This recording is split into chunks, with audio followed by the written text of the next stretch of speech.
अस्सलामुअलैकुम स्टूडेंट्स। अब हम इस चैप्टर में डिस्कस करेंगे डिसऑर्डर्स को, ऐसे डिसऑर्डर जिनका ताल्लुक हमारे रेस्पिरेटरी सिस्टम से है। और उन डिसऑर्डर्स को हम बुनियादी तौर पर दो हिस्सों में डिवाइड करते हैं, जिसमें से एक होते हैं अपर रेस्पिरेटरी ट्रैक्ट डिसऑर्डर और एक होते हैं lower respiratory tract disorder. Upper respiratory tract disorder में वो डिसऑर्डर्स आ जाएंगे जो लैरिंग्स से ऊपर वाले रीजन में होंगे, जैसे ओटाइटिस मीडिया जो कि कानों का डिसऑर्डर है, और साइनोसाइटिस जो कि नाक से रिलेटेड या नेजल कैविटी से रिलेटेड डिसऑर्डर है। तो ये दोनों अपर में आएंगे, यानी कि अपर रेस्पिरेटरी ट्रैक्ट डिसऑर्डर है।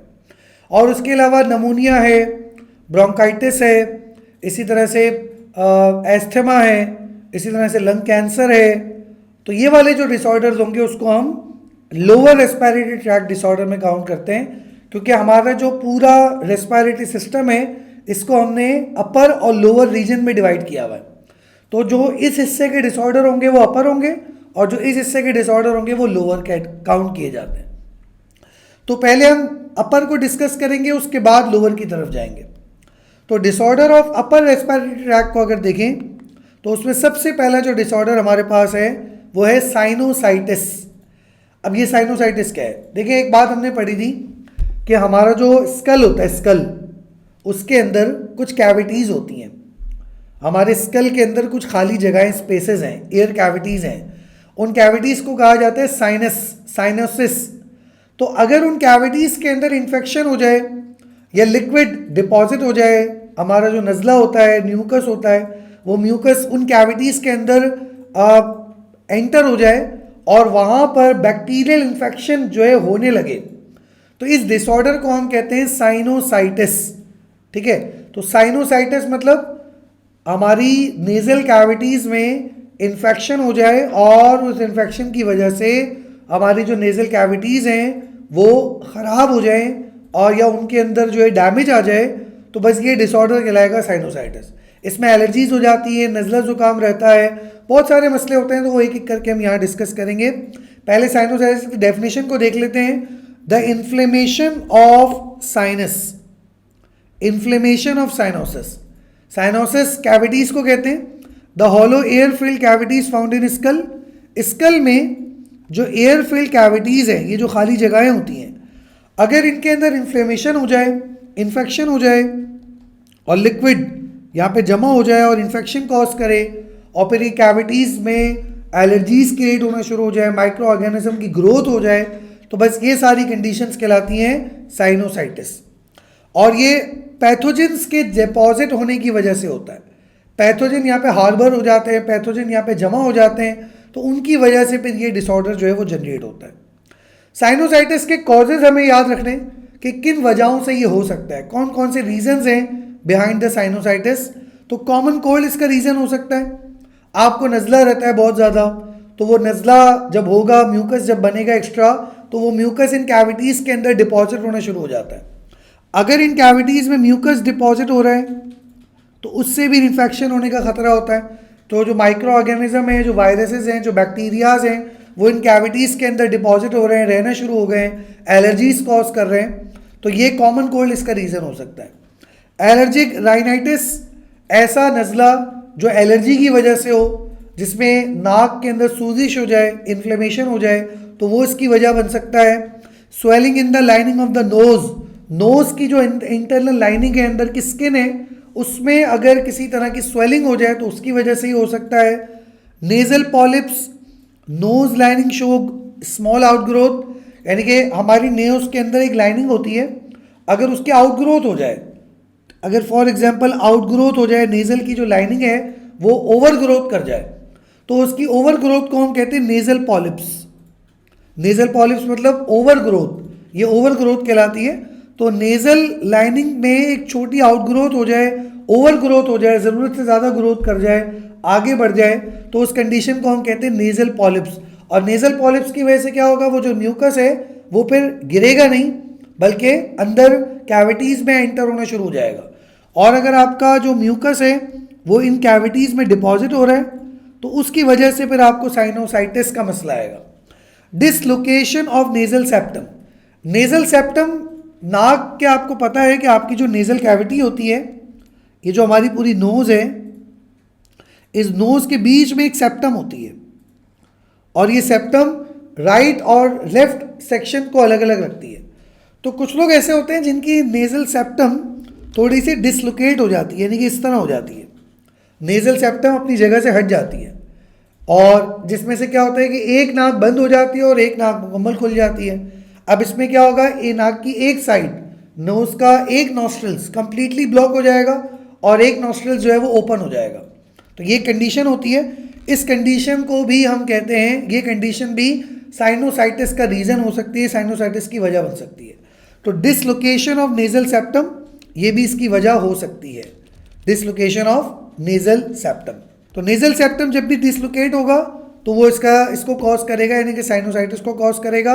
अब आते हैं इसके सिम्टम्स पर। आपको पता कैसे चलेगा कि आपको साइनोसाइटिस है? तो इसके कुछ रीजंस हैं, वो एक एक करके रीजंस को डिस्कस कर लेते हैं। इसके कुछ निशानियां हैं, सिम्टम्स हैं।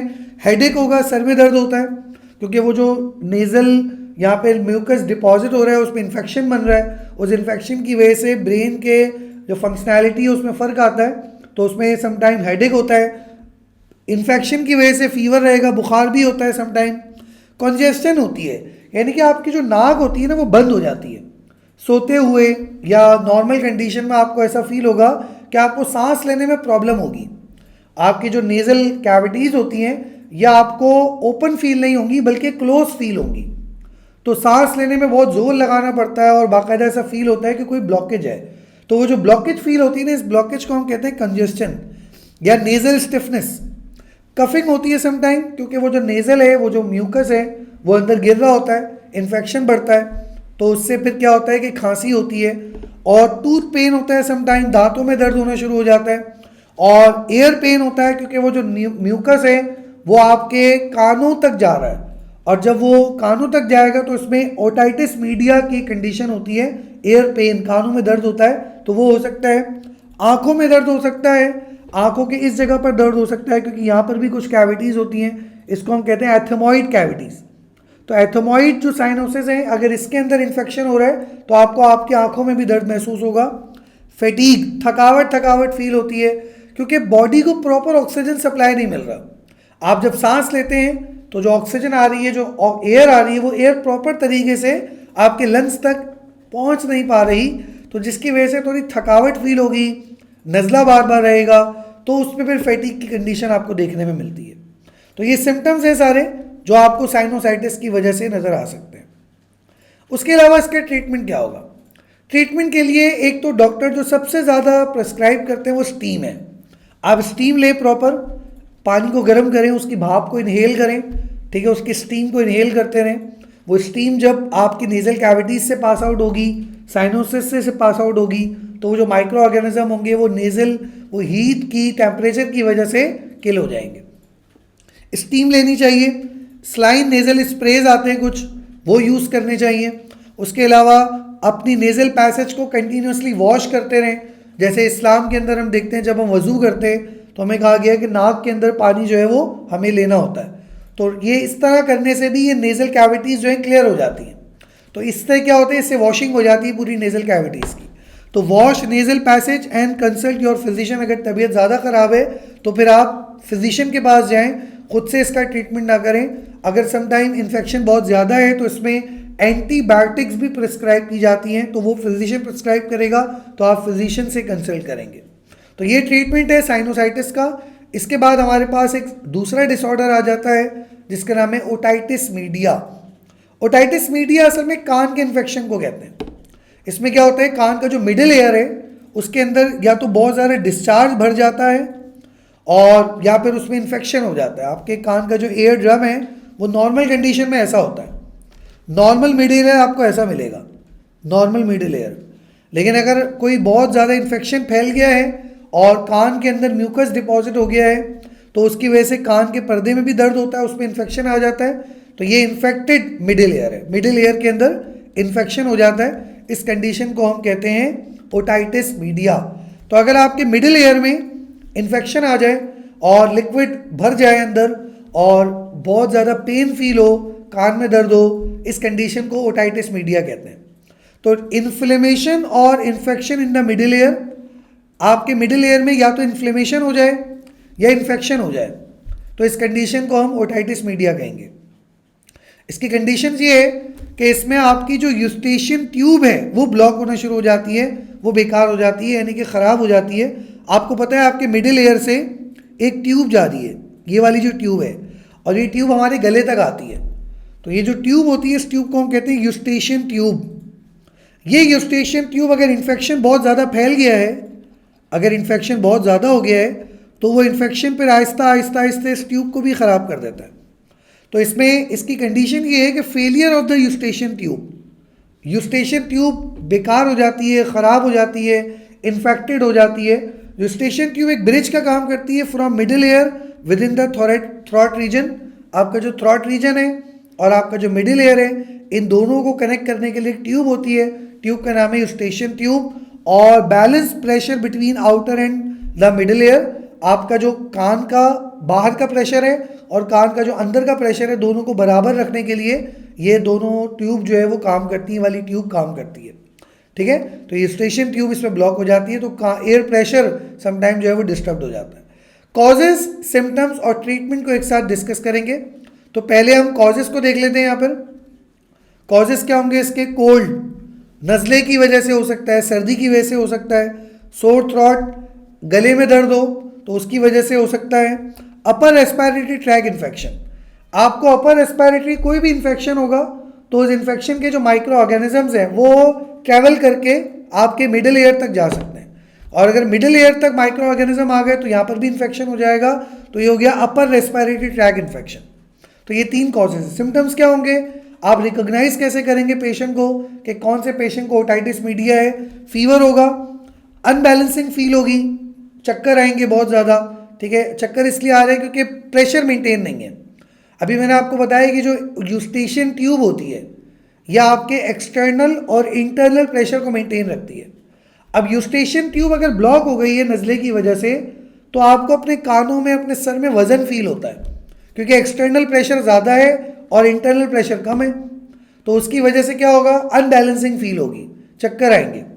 हियरिंग प्रॉब्लम होगी, सुनने में प्रॉब्लम होगी, क्योंकि कान का जो एयर ड्रम है वो सही तरह वाइब्रेट नहीं कर पा रहा। अनयूजुअल इरिटेबिलिटी होगी, बेचैनी रहती है बहुत ज़्यादा, और एयर पेन होता है, कान में शदीद दर्द होता है। ट्रीटमेंट क्या है इसका? अगर ये बैक्टीरियल इन्फेक्शन की वजह से है या किसी वायरल इन्फेक्शन की वजह से है, तब तो इसमें आप एंटीबायोटिक यूज़ करेंगे। वरना फिर यह है कि ओटाइटिस मीडिया की जिस वजह से हो रहा है उस वजह के हिसाब से उसका ट्रीटमेंट होता है। सारे पेशेंट को एक जैसा ट्रीटमेंट हम नहीं कर सकते, तो प्रॉपर मेडिसिन दी जाती है, एयर ड्रॉप्स दिए जाते हैं, जो आपको कंसल्टेंट, जो आपका फिजिशियन होगा वो आपको कंसल्ट उसको प्रिस्क्राइब करेगा। तो उसके हिसाब से फिर आप जो कंसल्टेंट की जो प्रिस्क्रिप्शन होगी उसको आप फॉलो करेंगे, उसकी जो रिकमेंडेशन होगी, जो मेडिसिन वो प्रिस्क्राइब करेगा वो आप यूज़ करेंगे। एंटीबायोटिक्स भी उसमें हो सकती हैं, नॉर्मल ड्रॉप्स भी उसमें हो सकते हैं। तो जो भी ट्रीटमेंट उसका होगा वो आप प्रॉपर उसको इख्तियार करेंगे, तब ये डिसऑर्डर आपका ठीक हो जाएगा।